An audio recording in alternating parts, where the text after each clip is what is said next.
David Gilmour was standing in a high-end studio in France, staring at the lyric sheet that made him cringe. We argued over Comfortably Numb like mad. Really had a big fight. Went on for ages.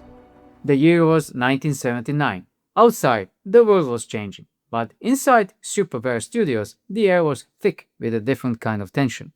The piece of music that became that I wrote when I was doing my first solo album. And I wrote it at Superbear Studio in the south of France, which is where we later recorded a lot of The Wall, but I did a solo album there and Rick had done. Pink Floyd was deep into sessions for The Wall, and the fragile bridge between Roger Waters and David Gilmour hadn't just cracked, it had moved into a cold technical war.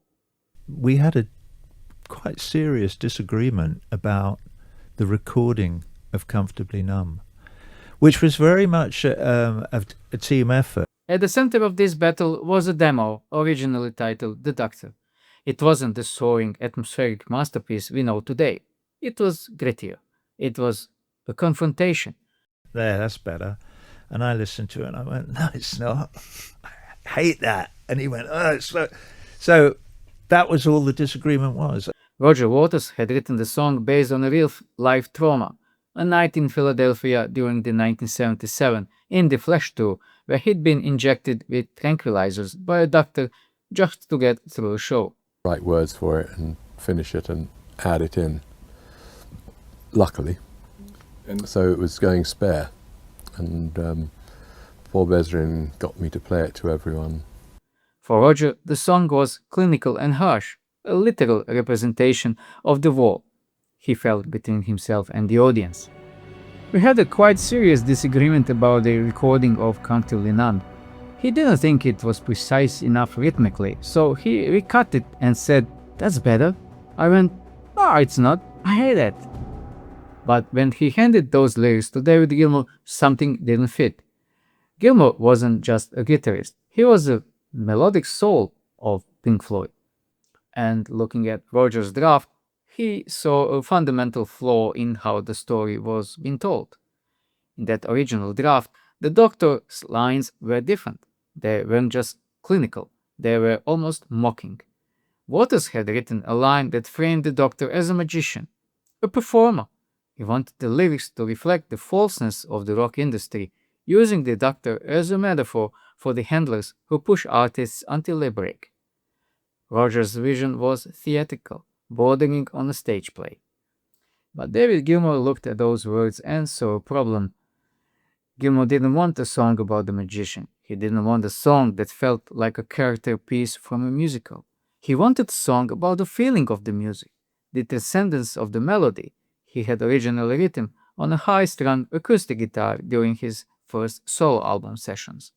So I said, I need a song in D, something romantic. Anybody got anything? And Dave picks up a high-string guitar and starts to play that chorus with an entirely different lyric, of course. I fell in love with it, and I said to Roger, we got to, let's do this. Gilmour knew that if he sang those words, the emotional weight of the chorus would collapse. The numbness wouldn't feel tragic. It would feel like a gimmick. This is the moment where the creative friction between the two men reached a boiling point. Rogers was the architect of the concept. He believed the lyrics were the primary vehicle for the message. To him, the music was the frame for the story. But Gilmour believed the music was the story. He argued that the lyrics should serve the mood, not the other way around. Without Rogers' permission, Gilmour started to change the phrasing during the recording sessions.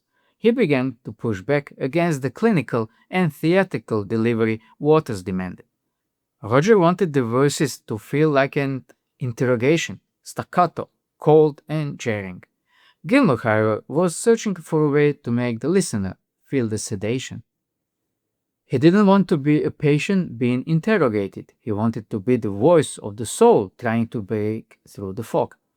The argument over the specific lyrics got so heated that the song was nearly scrapped entirely.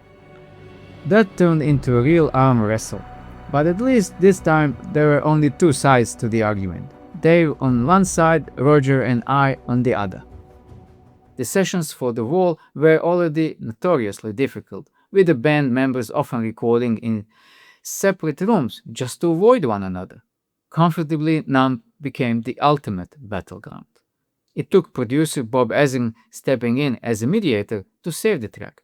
Ezrin realized that both men were right, but for different reasons. I fought for the introduction of the orchestra on that record. This became a big issue on Comfortably Numb, which Dave saw as a more bare-bones track. Roger sided with me. He forced a compromise that would eventually define the song's legacy. The first verse is from the version I liked, then the second verse is from the version he liked, and then there's a bit of chorus from my one and a bit of it. So we Compromise. It was a negotiation and a compromise. Waters would keep his clinical, narrative-driven verses, but Gilmour would have total control over the choruses and the structure of the ending. And that is when Gilmour made the final, definitive choice. He stripped away the magician imagery. He simplified the Doctor's lines into the haunting, rhythmic sequence we hear now. He removed the theatrical flourishes and replaced them with a terrifyingly calm indifference. On the record, the first verse is from the version he liked, and the second verse is from the version I liked.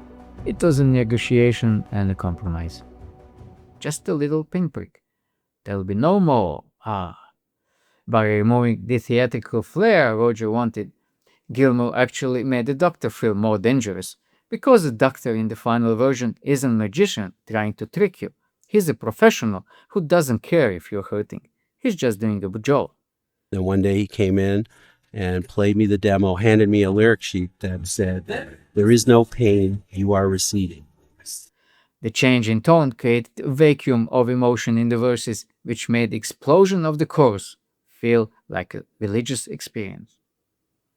But more importantly, changing that specific lyric allowed Gilmour to launch into the final legendary solo for a place of pure, unedited emotion.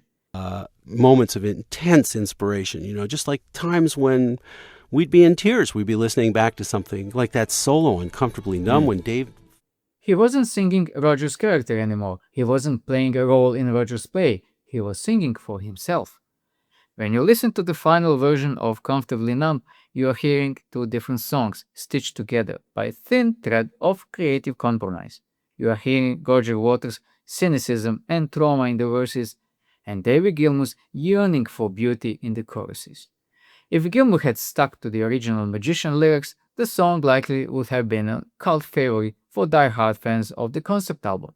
But because he fought for simplicity, because he refused to sing a lyric that felt like a lie, in telling the specific story about the Doctor in 1977 into a universal anthem for anyone who has ever felt lost in the fog. This was not just a minor edit. This was the moment that the wall between Gilmour and Waters became physical.